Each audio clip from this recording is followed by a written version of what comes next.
Hi, Brent Haynes with Wood Sound Flutes. Very excited to show you some beautiful instruments today.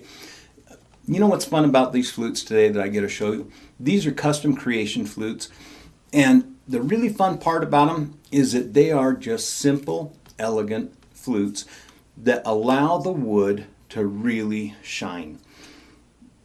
We've not gone crazy with the inlays.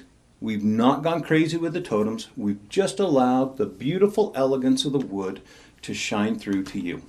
And so what you have here is an elegant, beautiful maple burl flute with ironwood flute totem, a little bit of ebony, a yellow cedar burl spirit claw totem on an ebony base, and it's a little bit asymmetrical. It's got our natural end down here, so it's a little asymmetrical in its design, and yet it all flows together very beautifully.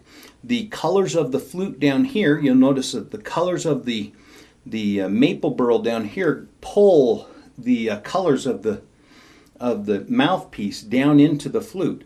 These dark oranges and browns of the mouthpiece get pulled down in by the maple burl, and the colors of the yellow cedar burl are all pulled down into the maple burl as well, and it all blends down in a beautiful, elegant way, even though it's got some asymmetry. And so your eye gets dancing all over on the flute. The burl itself, the maple burl and the yellow cedar burl, are so intense that it's really easy for your eye to just be drawn right into it and just go, wow, what is going on here? And I see a face. I see a lion. I see, a lizard. You see all these different patterns going on in the wood. And because it's just so amazing and so intense, the things that are going on in this wood. And so it's really beautiful to just allow that to happen and to be. So I'm really enjoying that. The other thing that I think is nice about this flute that's in the key of mid A is that the holes on this particular flute are a little bit small, which is kind of nice, particularly if you're female or have particularly thin fingers. The holes are nice to be small because they allow you to cover those holes up really easily, and that way you don't have any issues so much with coverage. So if you're worried about coverage of the holes, the super flute for you, and so it's a good one. Now, I'll go ahead and play this for you. You can hear what it sounds like.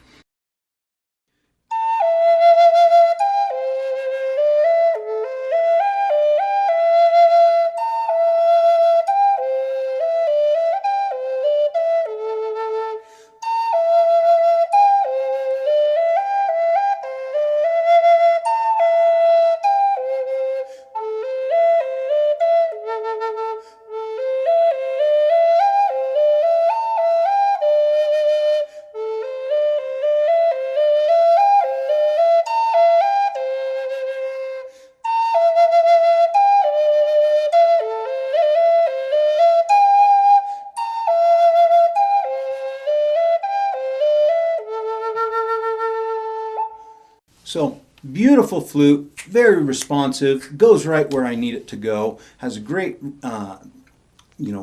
volume, great timbre to the sound of the flute.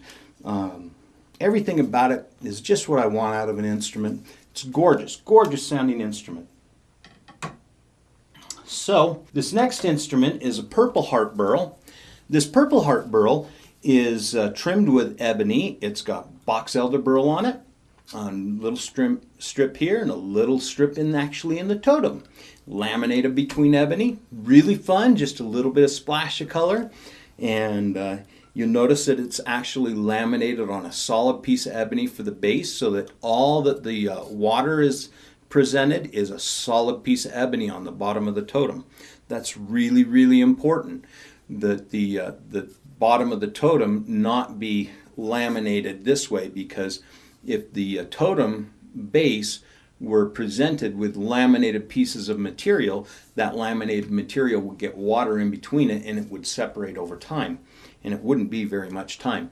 And so you really want to make sure that you have just a solid piece of material for the water to interface with. So that's laminated to a solid piece of ebony.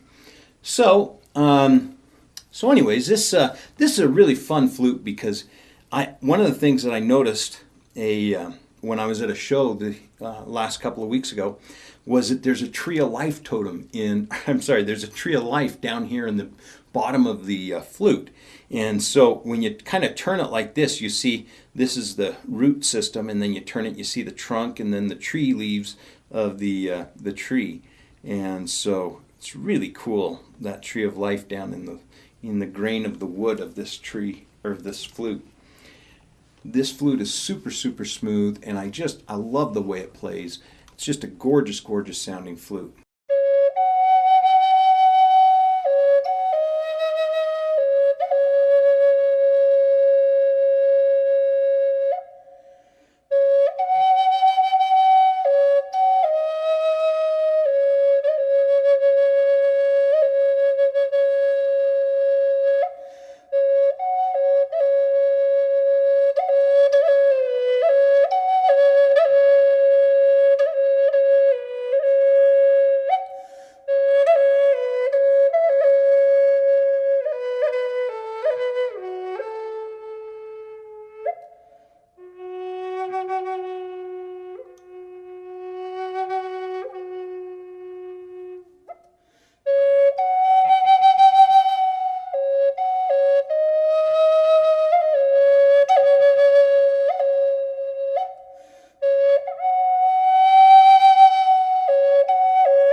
Just not sure what to play on that flute.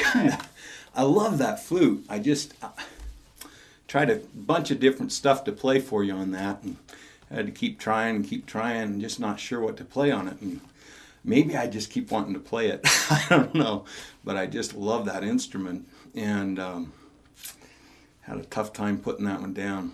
So I've been sitting here a long time playing that thing, on this video. So this video lasted a lot longer than you guys think. Anyways, it was fun for me. Oh, anyway, that's a great flute. It's a really fun flute. Anyway, this next instrument is an E flat. Now, I don't make a lot of E flats. I don't really know why. In a lot of music, E flat's not used a ton. In jazz, it's used quite a bit. So there is some music that E flat's used quite a bit in. The native flute, it's not used a ton in. But there'll be times when we do sell quite a few E flats, and then there'll be times when we just don't. And so we just kind of juggle back and forth between those times. And I don't know why, but I just thought it was time to make an E flat, and I always kind of try and follow my instincts on those because I always feel like when we're making a flute that we're not just making a flute, but we're actually making a flute for a particular person. Now, I may not know who that person is at any particular time, but I do try and reach out and feel who the person is that we're making the flute for. And so I try and reach out and feel the feelers of the universe, if you will, and try and understand what it is that that person may be needing and make the flute for them so that when they're ready for their instrument, we have it ready for them.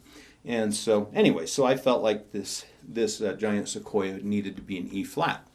And so that's what we did. It's the giant sequoia is interesting wood because it's super, super light, and yet it still has an amazing sound.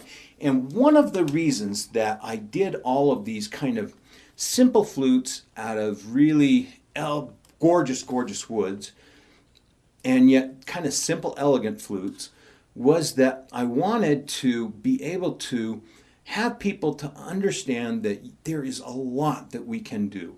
There's a lot more. I came out with the Wood Sounds Classics this last year, and so that kind of could boil down, the idea that there's a lot of different woods, and each wood has a different sort of sound. And so we kind of have that now, and when people get started, they can understand that there's, with each type of wood, there's a different sound. And they really is. I mean, you listen to the classics, there is a very different sound for each one of the classics. It's very, very distinct when you listen to them. But I have over 100 different woods in stock.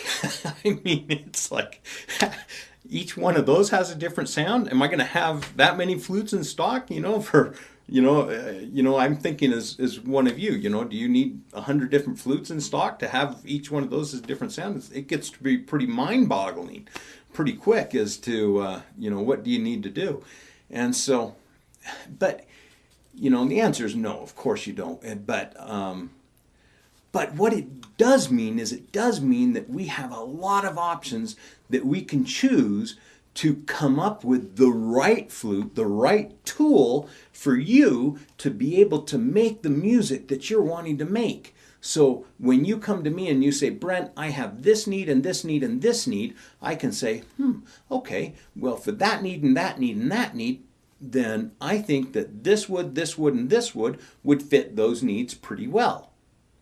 Let's try those woods. And you say, oh, well, I also have this need. Oh, well, then that knocks out this wood, and now we know the right wood, right? See, it's so kind of one of those things. And so the place that giant sequoia really fits in well, in my opinion, is when somebody says, I really want a deep flute, but I can't have it weigh too much, but I gotta have it sound really great.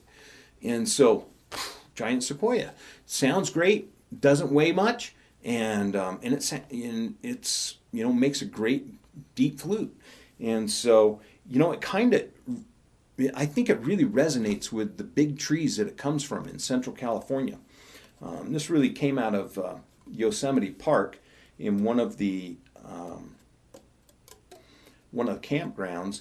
It came down in one of the campgrounds, and the gentleman who removed it from the campground at the request of the park sold it to me. That was his payment for removing it from the park, was to be able to sell the wood. And it is just wonderful because I really feel like it links itself right back into all the trees that are there in the park.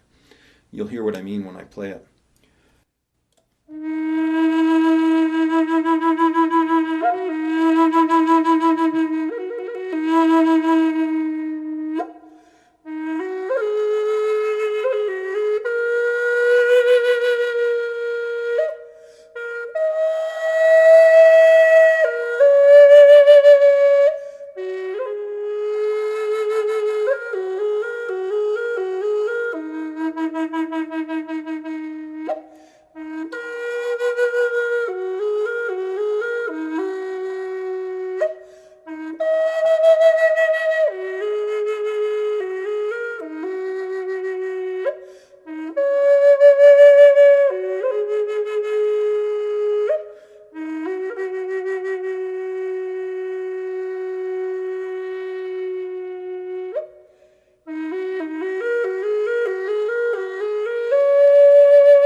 just beautiful. You know, I love it. It's so gorgeous. And the deeper you go, the more beautiful it sounds, I think. I really love it, this wood. And so, giant sequoia, a really fabulous flute wood for a person who's looking for lightweight and yet really rich, full sound. This is a great wood for you. And so, highly recommend it. So, if you're looking for a custom flute, but you don't really want to spend a ton of money, you don't need to.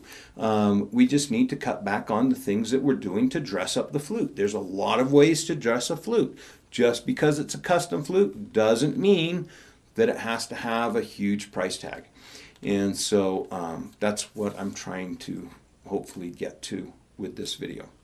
And, you know, I really do love my clients, and I know many of you are very, very dear friends of mine, and I want you all to know that I love you and I appreciate you, and I hope you're doing well. It's been a while since I've talked to some of you, and I really do hope you're doing well, and take care. I'll see you later.